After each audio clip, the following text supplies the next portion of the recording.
সম্মানিত উপস্থিতি, আপনারা যারা এই সঙ্গীতটি জানেন একসাথে গাবেন, কি বলেন? গাওয়া যাবে তো?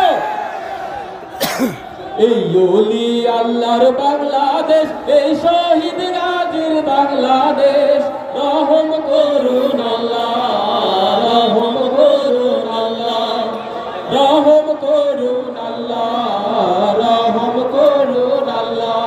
এই ওলি আল্লাহর বাংলাদেশ, এই শহীদ গাজীর বাংলাদেশ, রহম করুন আল্লাহ, রহম করুন আল্লাহ, রহম করুন আল্লাহ, রহম করুন আল্লাহ। আল্লাহ আপনার প্রেমে শহীদ যারা, আমরা তাদের বংশধর, আমরা তাদের বংশধর, তাদের পথে তাদের মাঠে কবুল করুন আল্লাহ, কবুল করুন আল্লাহ, রহম করুন আল্লাহ, রহম করুন আল্লাহ। এই ওলি আল্লাহর বাংলাদেশ, এই শহীদ গাজীর বাংলাদেশ, রহম করুন আল্লাহ, রহম করুন আল্লাহ, রহম করুন আল্লাহ, রহম করুন আল্লাহ। এই শাহজালালের বাংলাদেশ, শাহ মাখদুমের বাংলাদেশ, এই তিতুমীরের বাংলাদেশ, খানজাহানের বাংলাদেশ, এই শাহজালালের বাংলাদেশ, শাহ মাখদুমের বাংলাদেশ, এই তিতুমীরের বাংলাদেশ, খানজাহানের বাংলাদেশ, তাদের পথে কবুল করুন আল্লাহ, কবুল করুন আল্লাহ, রহম করুন আল্লাহ, রহম করুন আল্লাহ। এই ওলি আল্লাহর বাংলাদেশ, এই শহীদ গাজীর বাংলাদেশ, রহম করুন আল্লাহ, রহম করুন আল্লাহ, রহম করুন আল্লাহ, রহম করুন আল্লাহ। এই শেখ ফরিদের বাংলাদেশ, শরীয়তুল্লাহর বাংলাদেশ, এই আমানত শাহর বাংলাদেশ, বখতিয়ারের বাংলাদেশ, শেখ ফরিদের বাংলাদেশ, শরীয়তুল্লাহর বাংলাদেশ, এই আমানত শাহর বাংলাদেশ, বখতিয়ারের বাংলাদেশ, তাদের পথে কবুল করুন আল্লাহ, কবুল করুন আল্লাহ, কবুল করুন আল্লাহ, কবুল করুন আল্লাহ। এই ওলি আল্লাহর বাংলাদেশ, এই শহীদ গাজীর বাংলাদেশ, রহম করুন আল্লাহ, রহম করুন আল্লাহ, রহম করুন আল্লাহ, রহম করুন আল্লাহ। এই শাহজামালের বাংলাদেশ, শাহ মাখদুমের বাংলাদেশ, এই বায়েজিদের বাংলাদেশ, শাহ সুলতানের বাংলাদেশ, এই শাহজামালের বাংলাদেশ, শাহ পরানের বাংলাদেশ, এই বায়েজিদের বাংলাদেশ, শাহ সুলতানের বাংলাদেশ, তাদের পথে কবুল করুন আল্লাহ, কবুল করুন আল্লাহ, কবুল করুন আল্লাহ, কবুল করুন আল্লাহ।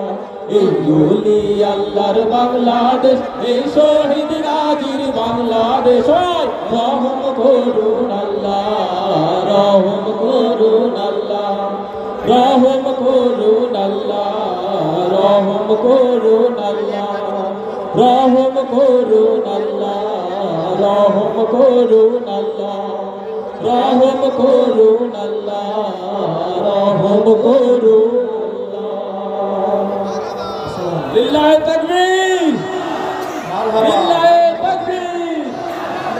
সম্মানিত কর্মী ভাইরা, আমাদের আসরের নামাজ ইতিমধ্যেই শেষ হয়ে গেছে। এখন আমাদের প্রধান অতিথি আমাদের স্টেজে আসবেন। আপনাদেরকে অনুরোধ করা হচ্ছে, এখনো যারা মাঠের বাইরে আপনারা অবস্থান করছেন, দ্রুত আমাদের মাঠে আসার জন্য আপনাদেরকে অনুরোধ জানানো হচ্ছে। আপনারা দ্রুত আমাদের মাঠে চলে আসেন। সংগ্রামী কর্মী ভাইরা, এ পর্যায়ে বক্তব্য রাখার জন্য অনুরোধ করছি বাংলাদেশ জামাত ইসলামী কেন্দ্রীয় সংগঠনের অন্যতম সহকারী সেক্রেটারি জেনারেল মজলুম জননেতা জনাব মাওলানা রফিকুল ইসলাম খান, জনাব মাওলানা রফিকুল ইসলাম খান ভাই আপনাদের সামনে বক্তব্য রাখছেন।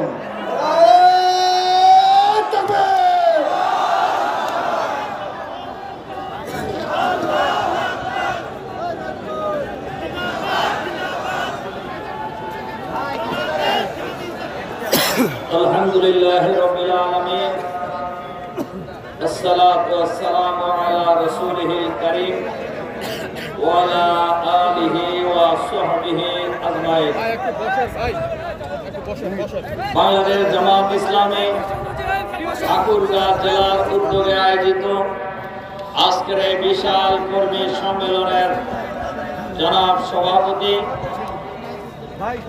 ঠাকুরগাঁ জেলা জামাতের সংগ্রামী আমির, জামাতের কেন্দ্রীয় মজলিস শুরার অন্যতম সদস্য, সংগ্রামী জননেতা জনাব বেলাল উদ্দিন প্রধান, আজকের এই বিশাল কর্মী সম্মেলনে প্রধান অতিথি হিসাবে বক্তব্য রাখবেন বাংলাদেশের মুক্তিগামী মানুষের প্রিয় নেতা, বাংলাদেশ জামাত ইসলামের সংগ্রামী আমির, সংগ্রামী জননেতা জনাব ডক্টর শফিকুর রহমান। আজকের এই সম্মেলনের অন্যতম বিশেষ অতিথি বাংলাদেশ জামাত ইসলামের অন্যতম সহকারী সেক্রেটারি জেনারেল জনাব মাওলানা আব্দুল হালিম সহ অন্যান্য নেতৃবৃন্দ, সাংবাদিক বন্ধুগণ, সংগ্রামী ভাই ও বন্ধুগণ, আসসালামু আলাইকুম ওয়া রাহমাতুল্লাহি ওয়া বারাকাতুহু।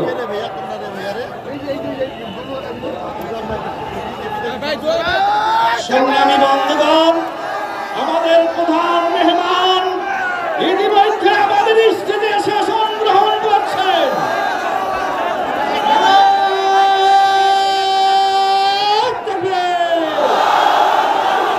আমিরা জামাতের আগমন, শুভেচ্ছা স্বাগতম।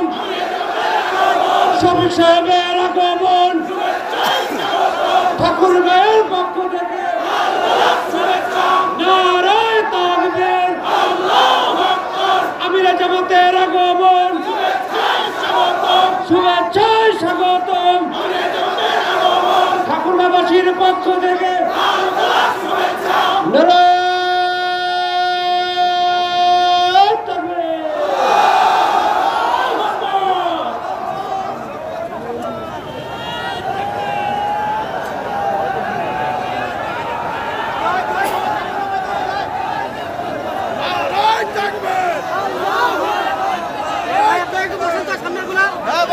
সংগ্রামী ভাই ও বন্ধুগণ, আর অল্প সময়ের মধ্যে সম্মানিত আমিরে জামাত আপনাদের উদ্দেশ্যে, দেশবাসীর উদ্দেশ্যে গুরুত্বপূর্ণ বক্তব্য রাখবেন ইনশাআল্লাহ। সংগ্রামী ভাই ও বন্ধুগণ, আল্লাহ তাআলা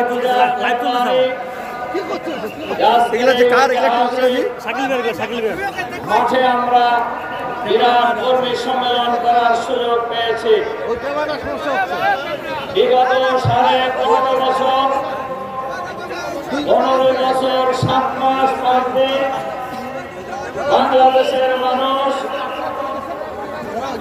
তাদের কথা বলতে পারেনি, বাংলাদেশের মানুষ বক্তব্য দিতে পারেনি, বাংলাদেশের মানুষ নির্বাচনে ভোট দিতে পারেনি, বাংলাদেশের মানুষ কোন বিচার পায়নি, বাংলাদেশের মানুষ তাদের অধিকার পায়নি।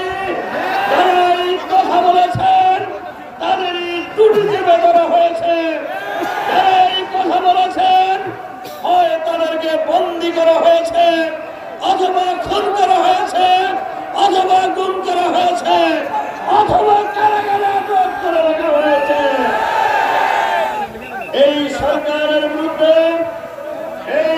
ফ্যাসিবাদের বিরুদ্ধে বাংলাদেশের মানুষ এই সকল জুলুম নির্যাতনের বিরুদ্ধে অন্যায়ের বিরুদ্ধে লড়াই করেছে, সংগ্রাম করেছে, জীবন দিয়েছে, হরতাল করেছে, সমাবেশ করেছে, কিন্তু কোন আন্দোলনে যৌক্তিক পরিণতি লাভ করতে পারে না। এবারে বৈষম্য বিরোধী ছাত্র আন্দোলনের ব্যানারে আন্দোলন করে উঠেছিল, সেই আন্দোলনে বাংলার আবার বৃদ্ধ বনিতা, বাংলার গ্রামে গঞ্জে নগরে, বাংলার প্রতি প্রান্তরে বাংলাদেশের 11 কোটি মানুষ এই ফ্যাসিবাদের বিরুদ্ধে, স্বৈরাচারের বিরুদ্ধে, ভারতের দাবেদার সরকারের বিরুদ্ধে লড়াই সংগ্রাম করে মাত্র 36 দিনের আন্দোলনে এই সরকার পদত্যাগ করে পার্শ্ববর্তী দেশে পালিয়ে যেতে বাধ্য হয়েছে। আল্লামা দেলওয়ার হোসেন সাঈদী তার বক্তৃতায় বলেছেন, এখন থেকে 15-16 বছর আগে উনি বলছিলেন বাংলাদেশের 18 কোটি মানুষ যদি গাছের গোড়া ধরে থাকি নাই, আপনারা মামুর বাড়ি যা করবা। সেটা হয়েছে না? বলেন হয়েছে কিনা? উনি বলেছিলেন এমন আন্দোলন হবে যে আন্দোলনে ইঁদুরের গর্ত পাবে না পালাবার জন্য। সেটা হয়েছে না? আল্লাহ তাআলা জুলুম পছন্দ করেন না। রাসূল সাল্লাল্লাহু আলাইহি ওয়াসাল্লামের হাদিস, ইত্তাকুজ যুলমা, জুলুম থেকে তোমরা বিরত থাকো, কেননা যুলমাতান ইয়াউমাল কিয়ামাহ, জুলুম জালেমের জন্য কিয়ামতের দিন অন্ধকার হয়ে যাবে। কিয়ামতের দিন তো আরো দেরি আছে, দুনিয়ায় অন্ধকার হয়েছে না? একজন বিচারপতির নাম তো শুনছেন আপনারা, আমি ওই বিচারপতির নাম কোথাও নেই না। ওনাকে কোথায় পাওয়া গেছে? সিলেটের বর্ডারের জঙ্গলের মধ্যে। উনি সাঈদী সাহেবকে ফাঁসি দিয়েছে, নিজামী সাহেবকে ফাঁসি দিয়েছে, টকশোতে আস্ফালন করে বলছেন আজকে সাঈদী সাহেবকে ফাঁসি দিয়েছি, আজকে নিজামী সাহেবকে ফাঁসি দিয়েছি। ওই বিচারপতিকে পাওয়া গেছে এখন সিলেটের বর্ডারের জঙ্গলে কলার পাতা গায়ে দেওয়া অবস্থায়, এবং জনগণ তাকে সেখান থেকে ধরে আনছে কিভাবে? গলায় গামছা লাগায়। আচ্ছা, গ্রামে গঞ্জে গলায় গামছা লাগায় কাদেরকে? হ্যাঁ, চোর না ছেঁচড়া চোর? ছেঁচড়া চোর তারা এদেরকে কিন্তু গলায় গামছা লাগায়। বিচারপতি আপনি ওখানে গেছেন না, আপনি বর্ডারের জঙ্গলে গেলেন কেন? আপনি এমন অপকর্ম করছেন যে আপনি পালানোর জন্য হয়ে গেছিলেন। কেন আপনি পালান কেন? আপনার তো পালানোর কথা না। সম্মানিত সংগ্রামী ভাই এবং বন্ধুগণ, এই যে যারা পালায় গেছেন, পার্শ্ববর্তী রাষ্ট্রের রাষ্ট্রপতিকে মাঝে মাঝে বলে ঠুস করে ঢুকে পড়ুন। এই যে শুনে আমার বাংলাদেশে কিছু লোক উপযোগী করার চেষ্টা করে। আপনারা কি শুনেছেন কোন ফ্যাসিবাদী সরকার যখন পালায় যায় তারা দুনিয়ার কেউ ফিরছে? লক্ষণ সেন ফিরছিল, কারজাই ফিরছে, আসাদ ফিরছে। আপনাদের নেত্রী কেন উঠিবে না? থাকলে ভালো হবে। উঠবেন না, উঠবেন না কেন বলি? ওই সামনে গুলোকে একটু ধরতে প্রশাসন, তারা ছিল হেলমেট লীগ, ছাত্রলীগ, অমুক লীগ, তমুক লীগ, সব রাইখা পালায় গেছেন। আর এখন তার হাতে কিছু আছে, আর আসার সম্ভাবনা আছে। কাজে প্রতিযোগী যারা মারতেছেন তাদেরকে আমরা বলবো প্রতিযোগী মাইনে লাভ নাই। প্রতিযোগী মারবেন বিপদে পড়বে।